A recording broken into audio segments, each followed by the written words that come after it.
I'm a historian and activist. I'm 50, I have 3 kids. I spent most of my life in Tel Aviv or its surroundings.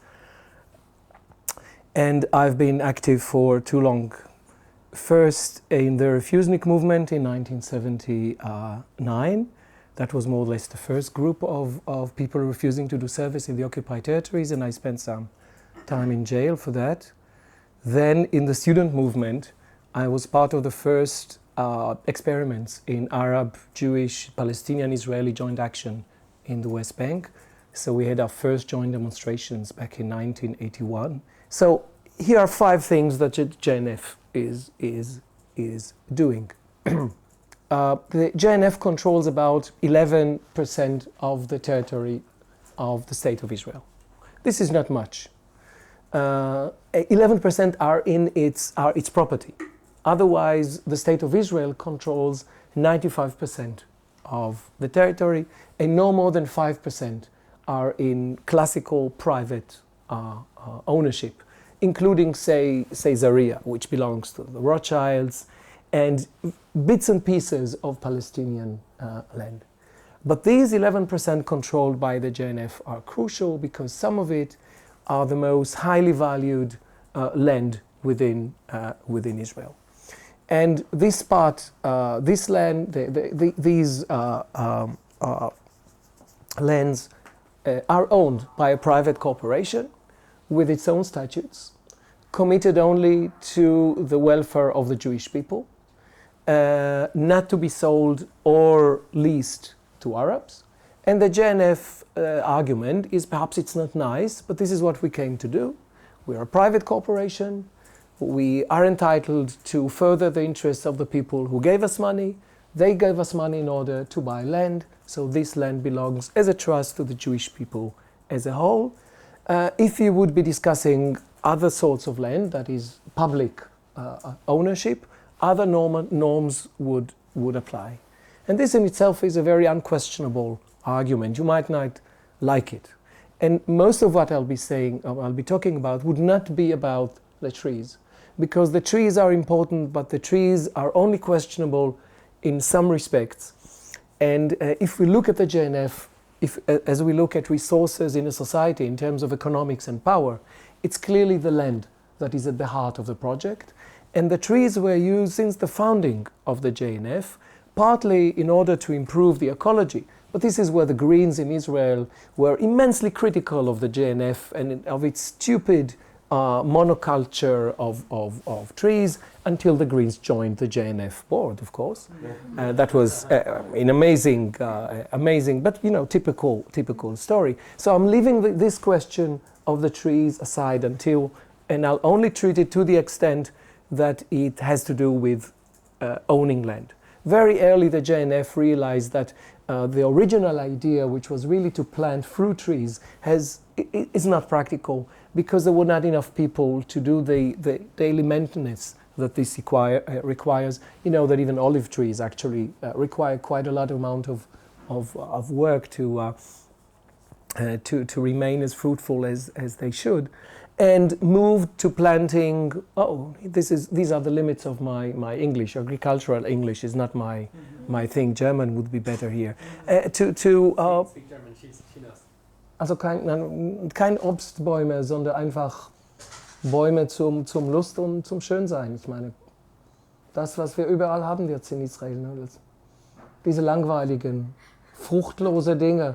How do you call? Pine trees are just one obsession, but basically, atzei srak, fruits that bear no fruit. No function. Apart, evergreens if possible, but basically just there, not a lot of things to be done to maintain them. And by the mid-1920s, they are already described in a famous conflict in the northern part of Israel as trees that are there in order to safeguard property claims. That is, they are like standing soldiers on the landscape where land claims cannot be defended through actual cultivation or through actual settlement.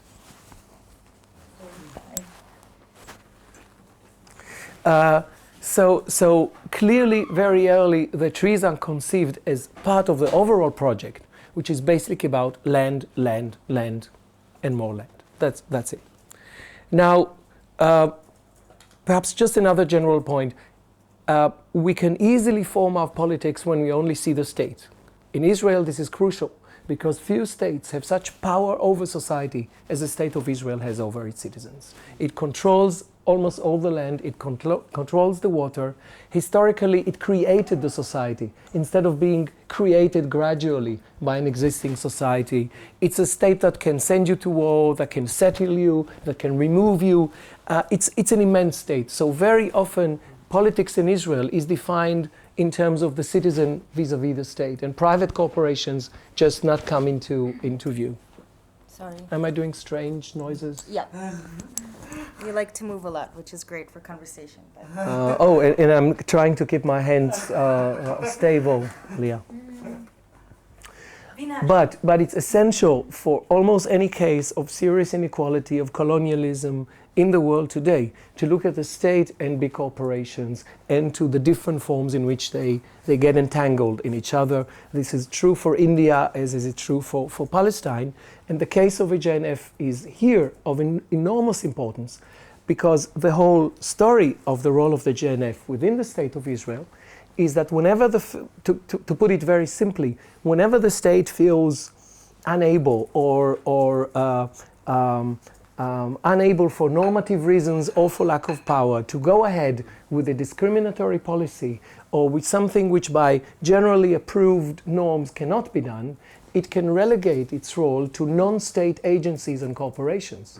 And whenever we go and confront the JNF, and we've done this in the past 6 months, by asking, what are you doing in El Arakib? They say, oh, we're just following orders given to us by the Israeli Land Administration and the state. And so it goes on and on. This is crucial for understanding what structural feature is undemocratic in our society. So in order to think about the democratization of Israeli society, think about a situation in which the state is able to evade responsibility vis-a-vis its citizens by saying, look, it's not us, it's them. And when you go to them, say the JNF or the Jewish agency, they can always say, look, I'm not a public company. And if I'm a public company, I'm not answerable to you as an Israeli citizen. You are not a shareholder. You are not part of the Jewish, of the Zionist movement.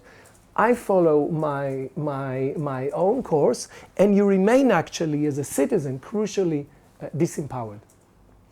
And this, I think, is why for us, and I think certainly for my friends in Jerusalem and elsewhere in the Solidarity movement, the question of the relationship between the State of Israel and the JNF is so important. We could have done the same with the Jewish Agency and other private public corporations, but let us focus on the JNF and say something else. Many modern corporations are not doing money or are not purely economic corporations. One of the big things in postmodern times is that you're doing business with religion, you're doing with culture, and especially belief is a major economic force. This goes for the Lubavitch, one of the immense organization working in Israel and elsewhere, and this certainly goes for the JNF, as it is for Indian Hindu fundamentalists who combine buying land in territories where Muslims are dispossessed in India with the rhetoric of faith and Hinduism and upholding Hindu identity. So in modern economies, this combination of public-private in which a private company actually has some sovereign power over people's lives or public functions, and in which you combine the economy of belief with the hard cash, is actually not as extraordinary as it might seem. 5 things the JNF is actually involved in. No, I'll just try to water my sore throat. I'm on, as we say, in Israel, I'm on akamol now, I'm just from one to the next. Now, the first thing has with the land with the 2 major laws that shape our lives to this very moment. The story of land in Israel is fascinating, but there are 2 laws again, almost none of Israeli citizens, and certainly none in my daughter's class, she's now 17, has heard of. The first law is, of course, the law of 1949 regulating the possession of the Palestinian refugees. This is a crucial law by which is not a necessary consequence of the war of 1948. You can have a war against a collective, but still respect private property rights. And this law, and I won't reiterate all the details, actually enabled the State of Israel to expropriate almost all of the landed property of the Palestinian refugees and keep it within a safe for future use. And it was not clear in the early days of Israel what is going to happen with this enormous amount of land. The Zionist movement controlled about 15% of the land of Palestine before the State of Israel had been founded. Now, this land was entrusted to a trustee. Is this the English term, Leah? Yes, the custodian of property of the absentees, that is the Palestinian.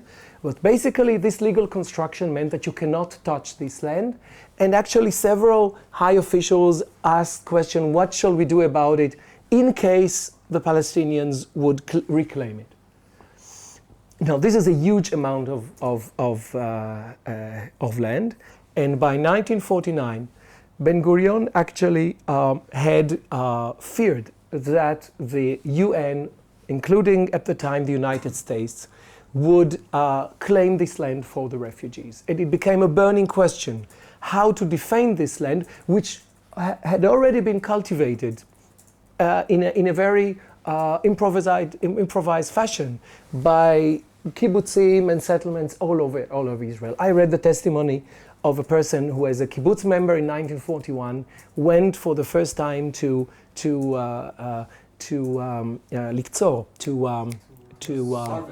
harvest Palestinian fields north of El Araqib, and what it meant for him, what a shock it was for him to know he was doing it on other people's land. In 1949, Ben-Gurion's idea in June 1949 was to circumvent any future action by simply selling, absolutely illegally, selling the land entrusted to the custodian to some third party, so that the State of Israel, in case of an international debate, can safely say, sorry, like any bicycle thief in the streets of Tel Aviv, and there are several, sorry, it's not in my hand anymore. And this is where Ben-Gurion was actually for the dismantling the JNF after 1948, because there was no need for a private corporation once the State of Israel is already in place, realized that the JNF, which for him was absolutely useless, can play a crucial role in laundering, if you want, if you'd like to say so, this land. So within a few days, 1 million dunam. A dunam is 1,000 hectares, or the other way around. I speak in dunams. This is what we do here. 1 million dunam, a crucial part of the land of the refugees, was sold to the JNF. It took about 8 days to realize one of the biggest business deals in the history of Israel, for a price well below their value. And if you want, and the nice thing about it is that the JNF never even paid for most of this land, because it did not have enough money. So it was agreed that the JNF would pay part of the money by developing the infrastructure on these lands, and the state financed part of the infrastructure. So if you know anything about business, and do not waste your time like me in the social sciences, this is a circular deal in which the state finances the infrastructure by which the JNF is paying the state for the land that it bought. But this is the big thing. The most precious, the most expensive lands within Israel are held by the JNF, not because they were lawfully bought prior to 1948, not through buying a dunam here and a dunam there, but through this illegal deal, followed by another one called the deal of the second million, which was completed by 1953. It was even too much for the JNF, and by then no one feared that the refugees are coming back. So instead of actually transferring a whole million, about a third of it was actually transferred. So all in all, the JNF has acquired from the land of the refugees, not from its owners, but from the custodian, 1,300,000 dunams. And they remain to this very day the property of the JNF, and it applies to this property, which is Palestinian property, the rule that the land cannot be leased or sold to Arabs. That's one. Can you give us an idea of what you said it's like the most? North of Tel Aviv, all the way to Jerusalem, from Tel Aviv to Netanya. This is good stuff. Mm-hmm. This is very good stuff. Do you find that also when you look at the map of the ethnic cleansings, when you look at campaigns like Operation Metatela Dugma, it's the places that were the most ethnically cleansed because they were the most agriculturally viable that were then transferred? Is there a correspondence? Sometimes it's difficult because everything happened so quickly in 1948, the second part of 1947, and of course part of it for them is just Negev, so it's worthless in their eyes.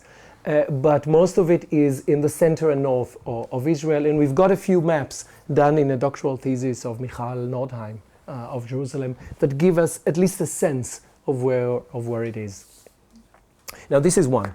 Number two is another piece of legislation that shapes our lives here, and this is the law from 1952-1953 called with a beautiful name, the Land for the Acquisition of Landed Property. In Hebrew, Chok Haram, in Arabic, Haram means forbidden to touch or terrible. So it's a beautiful story in Israeli-Palestinian relationship that no one understood the initials and what this law meant. But this, I think, is a law that was defined by the Israeli court, Israeli constitutional court, or as unique in Israel's history. Because it simply said that whoever was not on his land or her land on the crucial date, April 1953, was not cultivating it at this crucial date, the land can expropriate this land for reasons for purpose of development, security, or settlement, without even notifying the legal owners. Point. Now, there's a beautiful history behind this law. Don't ask me to go into it. But basically, it was one piece of legislation that retroactively, do you say this in English? Or is it retroactively legalized everything that happened from the war to 1953. So whenever a Palestinian, even a citizen, whereas the first law pertains to the refugees, the second law pertained to Palestinian land of Palestinian citizens of Israel. Now, if you just managed to dissociate them, even temporarily, from the land for the important and crucial phase, you could just take it and that's it. This law was I mean, it's a rare piece of legislation, and it was the Israeli court, when the court was finally discussed after Adala tried to question its validity, the court said you can only understand it due to the special and unique historical circumstances of its of the time. What it meant is that if you manage to remove people and to create what we call internal refugees or internal deportees, you could simply take away their land. And there were two important mechanisms for this. The one and most important one is to declare a certain area a closed military zone. This is according to Regulation 125 of the Israeli emergency regulations. Every activist in the West Bank knows this day. It has sort of a folkloric value. But we tend to forget, as partly because of our Israelocentrism, if you want, that it's amazing that any military commander can issue this warrant forbidding you from entering a zone and scratching it on an improvised map. But the main use of this regulation was to prevent Palestinian cultivators from reaching their land after 1948. So you could, so it has actually, its colonial implications go much beyond any sort of limiting our democratic rights. This happened everywhere in the Galilee. Once you did it for a year, for a two, you can simply claim the land, and that was it. And this law is the basic story of the Bedouins, because 90% or 85% of the Bedouins became refugees after 1948. Very few of them partook of the hostilities, but those who remained were forcibly moved to this triangle in the northern part of the Negev, north of Beersheba, which meant that most of them were unable to reach their lands for years and years. They were under military administration. They needed special permits in order to leave this territory. So within one stroke, in the case of the Negev, that is the big story. This is what the state claims in the case of Al-Araqib to this very day. The people of Al-Araqib can tell you what the name of the officer was, Avraham Shemesh, who came and told them to leave the place for 6 weeks or 6 months, depending on who you ask. No problem, you can get back, we need it for a while, but if you don't do it, we're going to come again and shoot. And in the Negev, people were being expelled and deported beyond the borders, at least until 1961.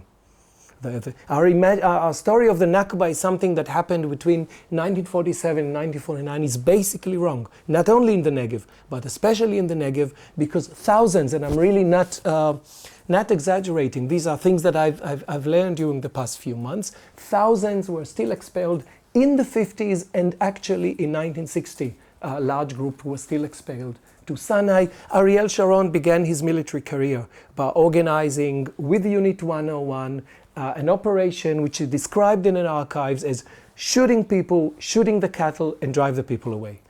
But let's leave the refugees for a while. Those who remained lost most of the land through this second piece of legislation called the land acquisition. The law for land acquisition. What is the role of the JNF? The role of the JNF in the first law was laundering. The role of the JNF in this case was to secure control over land, because what the state managed to swallow within these two pieces of legislation was well beyond anything that could be cultivated or actually settled on or controlled.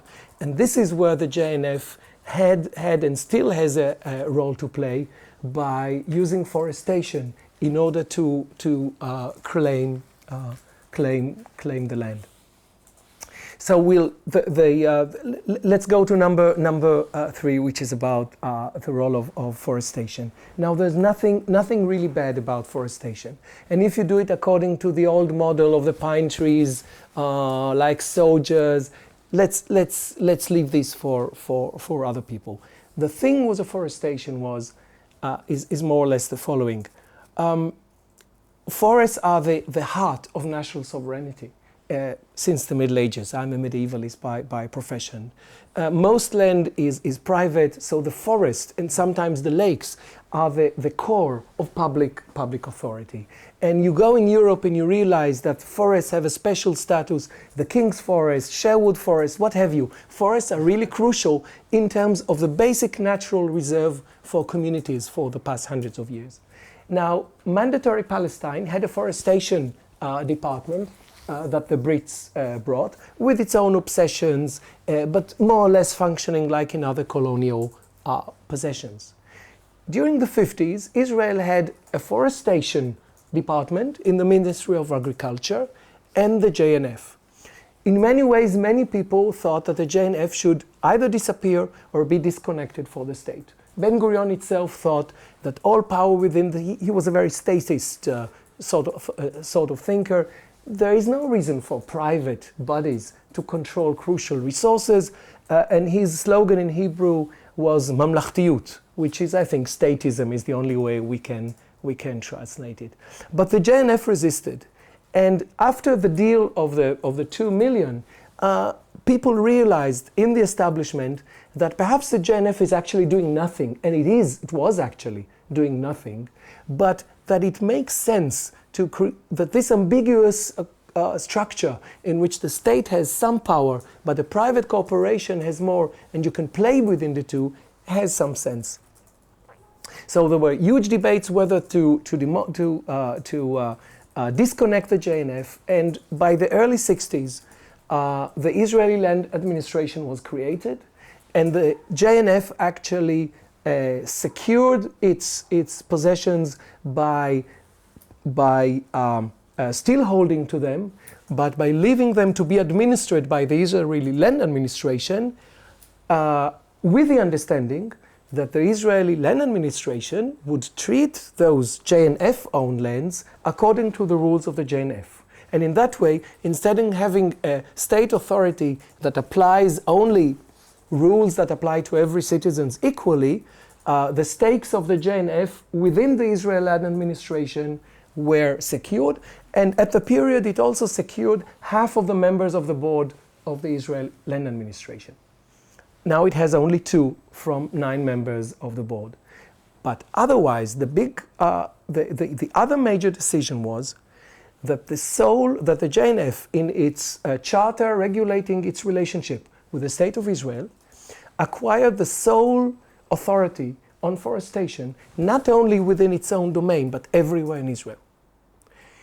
The other condition was that the state forestation department would be abolished, and only a small group of experts would be left to do research. That is, a state, what we have since the early 60s, is a constitutional situation that I don't think you can find elsewhere in the world. That is, a private corporation has sole authority for forestation within all of Israel. And this corporation is not answerable to the citizens of the state. Until 2005, the JNF said that it is not even obliged to submit plans for forestation to public approval through planning committees, because this is just maintenance and agricultural work. And as you know, forestation changes the landscape completely, makes some land creates conditions in which some land cannot be cultivated. It's really changing the landscape radically. But until they were forced to do it through a decision of Bagatz, of the Israeli Supreme Court, they claim they are not even going to present plans because they have sole authority over this issue, and they can do as they like. This is the third element. It means that the JNF after 1948 could use forestation as a political measure in order to control land. For example, the Israel's biggest forest is the forest south of the West Bank, or if you've ever been to Susia, just go down and see what's happening on the other side of the Green Line, Ya'ar, Meitar ve'Yatir. It's an artificial forest created by the JNF according to complex, more or less according to, with security logic lying behind it, but it was not the state, it was the JNF that actually does it. It also means that it is the JNF that makes decision when it comes to forestation. So in the case of El Arakib, the one who designed the forest that is actually to efface El Arakib from the map is the JNF. The one who submits the plans for forestation on the other side of route number 40, and I can show you because we've got a nice map in this case, it's making a forest, an artificial forest of 14,000 dunam, twice as big, 28,000 dunam. 40% of this forest is actually agricultural land. It's not empty. It's the JNF that actually makes the plan, in this case submits it to the planning, but it's the initiative of the JNF, it's the planning of the JNF, and then it's executed by JNF. So it's not a passive organ in this big game, but actually the pioneers of a dispossession process, those that can move it forward. And there's a third element. In the case of unrecognized Bedouin villages, they are defined as encroachers. But they often says, look, how come we are encroachers? This land is actually, we are the only ones who actually lay claim to this land. There's no agriculture around apart from what we do. But once you have a forest project for this land, the whole question of of being defined as encroachers has a different legal implication. Yes, they become those who infiltrate the area. The area is needed for public use, and this strange construction can only be created by the JNF planting trees in this area. So that'll be our third. The fourth point I shall deal with very briefly, because I think Moriel should speak about it, and that is from 1948. Some people in the JNF said openly, now we found the documents, well, Israel is too little, but who knows? Who knows? We may still be able to buy land elsewhere. And the JNF was buying land, bits and pieces around the borders, especially in sensitive areas. But after 1967, with the occupation of the West Bank and Gaza, it was not clear in the first stages who is going to buy land, whether it's legal, who can do it, and it was completely, and no one, I think, even in the Israeli establishment, dreamt in the period that Israel would be able to settle 250,000 or 300,000 settlers in the West Bank. This is where the JNF played its role by buying with shady deals in the West Bank through its daughter company. Is this still the Heimanuta? It's a legal fiction that Moriel can describe. I should say this: in most of the big theft in the West Bank is not the JNF.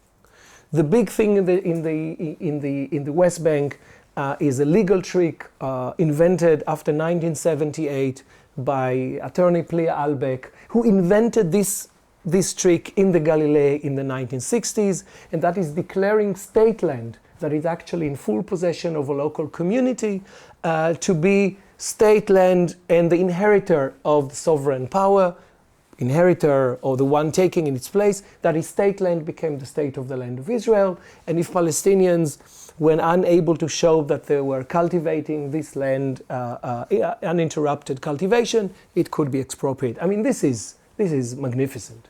But this is a trick that only came about after 1979. But the JNF played a crucial role, first in the earlier phase of settlement in the West Bank. Second, in areas that you couldn't acquire in this way, where you really need to bribe someone or to do all the kind of tricks that you know from East Jerusalem. And since Jerusalem is especially sensitive, this is where Heimanuta, actually the JNF daughter company played a crucial role. And the fifth element, and I think I should conclude with this is the one that everyone knows about abroad. And in some way I understand this because it's very visual, because you can see the image. And this is effacing the remnants of Palestinian villages and transforming the landscape by making it unrecognizable. And this is something you'll find in the Galilee, in Canada, forest on your way to Jerusalem. There is no Israeli who's had no meal in one of the forests that actually one big cover-up. This is important. There is a story behind it that I'm not going to tell now unless you press me. But because I want to put things in perspective, this is not the most important issue. It's visual, it's catchy. You can have a picture of the JNF doing it.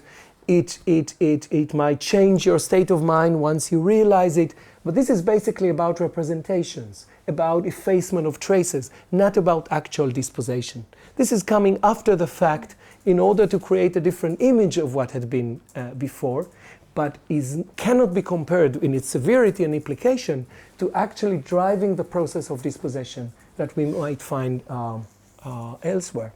Now, all of this is going on now. I think it gives us an idea. And if we still have time, or you want me to do it, I can tell you more. We can do two things. I can say a few words about the different campaigns, just so they'll put them on the table, even if we continue to discuss the JNF itself. Yep, that will be it. I think that's a good idea. I think that's a good idea. So what we have now are several things going in at the same time. There is, for a long time, there was nothing going on in relation to the JNF. And within Israel, I think it re-emerged during the past few years, partly because of privatization made all this very, very transparent. That is, the moment the State of Israel accepted the principle of neoliberal principles and land can be bought and sold for anyone, then the old nationalist ethos saying that some land cannot be sold to Arabs became an anomaly. From then on, for the past 6 years now, there are different attempts of reshuffling land control so that either some state land would be transferred to the JNF in order to be protected, and the JNF would have to give its land to the state in places where Palestinians do not have claims. But it's basically different attempts to circumvent the real challenge, which is that if you do accept private property, then liberal private property, at least, cannot actually accept the very strange rules pertain to nationalist possession. I just wanted to clarify something. If that's Yeah, please do. I may be. If I understand you correctly, the ILA, which is a state department, Organ, yeah, state organ. What the acronym is? the Israel Land Administration.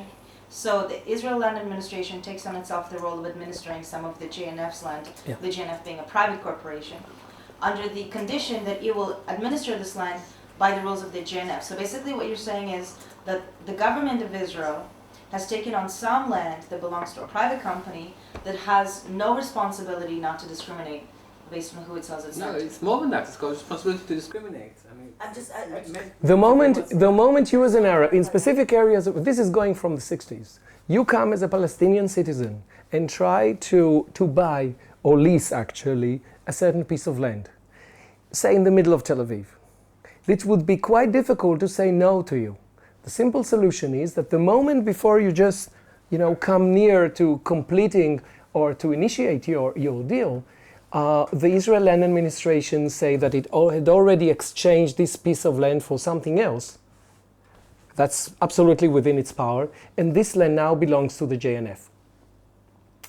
That's the easiest way, has been the easiest way to prevent Arabs even from acquiring or leasing land that does not belong to the JNF. That's a simple trick. So they could It's switch repeating land on an individual basis Ben-Gurion's big trick. but let's We just move it from hand, but I won't get you into all the details. So one simple reason for the JNF re-emerging is the disparity between neoliberal reform and nationalist control of the land. And the second, I think, is what is going on in the Negev.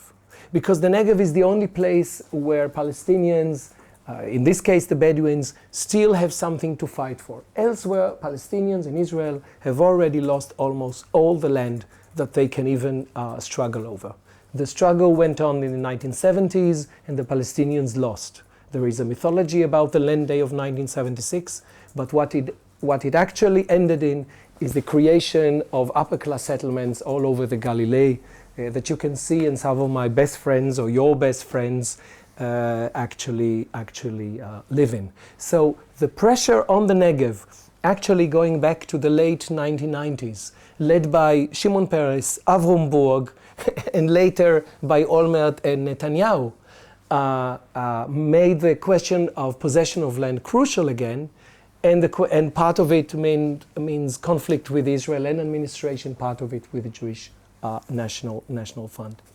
Now, there is one campaign against the JNF going for several years now by people who have opened all the historical record of the JNF.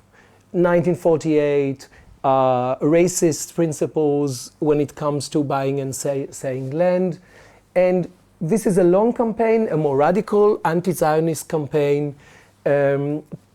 Sometimes people in this campaign, it's mainly abroad, have no real contact with what has been going on here. It took them a long time to realize that El-Rakib is a big story, and for them it's a question of the JNF in the history of Zionism. There is a certain, partly related and partly not, is the focus of the BDS campaign in the world on the JNF, as an extension of the BDS campaign, with some major achievements. For example, in the UK or in Australia, BDS boycott, divestment, and sanctions. The third mini campaign in the making, which takes its point of departure from the specific story of Al-Araqib and the Negev. That is not from the villages of 1948, but from something that is happening now. Because few people realize abroad that dispossession is not a matter of setting the historical record straight or compensation. This is now going on. And actually there is a campaign in the making around the role of the JNF in the West Bank, which for some people is the most understandable story among them all. Each campaign may address a different audience. For some Jewish audiences, the radical campaign about the JNF as an embodiment of a Zionist logic of dispossession is unpalatable. They just can't live with it. This one's called Stop JNF. That's a Stop JNF campaign, which is closely allied with BDS. They've been doing a great amount of work. On the other hand, rabbis for human rights, with whom we work, we as Tarabut, very closely on the question of the Negev, actually try both to pressure campaign from without, but also actually to convince key members of the JNF in the United States and Israel to change their mind, partly in order to safeguard the public image of the JNF. I think this is valuable. I'm not just, I am a radical, but not in the sense of trying to bump my head, hit my head against the wall, but only the sense that I want to go with the root of what is going on. I think this is valuable, but it's not something that I'm very good at. and I think there's a complementary ways of doing it. I think it's absolutely understandable that some people would do lobbying, some people would write letters, try to address directly the sensitivities of Jewish communities, and some people would actually try to attack directly the JNF from outside, which is more what I am doing, and with a complete understanding, I think, with Arik from Rabbis on Human Rights. I cannot subscribe to a text like the recent one on the Facebook, which says the land of the JNF belongs to the whole Jewish people, and therefore we have a moral responsibility. No, this land does not belong to me, and I don't accept as an Israeli citizen the presentation of my interests as a citizen by a body that I never elected or joined. And also because none of my Palestinian friends would ever be able to subscribe to such a formula, which does not mean that this is not something valuable and important. But if we come to think practically, we should think about which audience we're targeting and what is missing within this whole spectrum. Basically, I would just say that no one knows what's actually going on, that a lot of the campaign abroad is based on false data, simply because people do not know what's going on here. They had it wrong about the Negev. Actually, now I'm being sent some of the text as not a censor, but as someone who says, look, there are enough big lies. We can be very truthful. Some of them describe the Green Patrol as part of the JNF, which is wrong. The Green Patrol, these are really my friends. The Green Patrol, I wrote an article actually about the Green Patrol in the sense of, because I think this is a supreme example of ecological colonialism.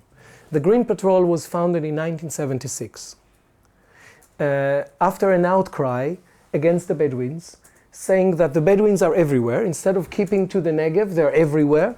In the north, actually they were driven out of the Negev by Israeli state policy in 1963. So it's amazing. 10 years later, no one knew about it, and they were complaining that you can find Bedouins everywhere.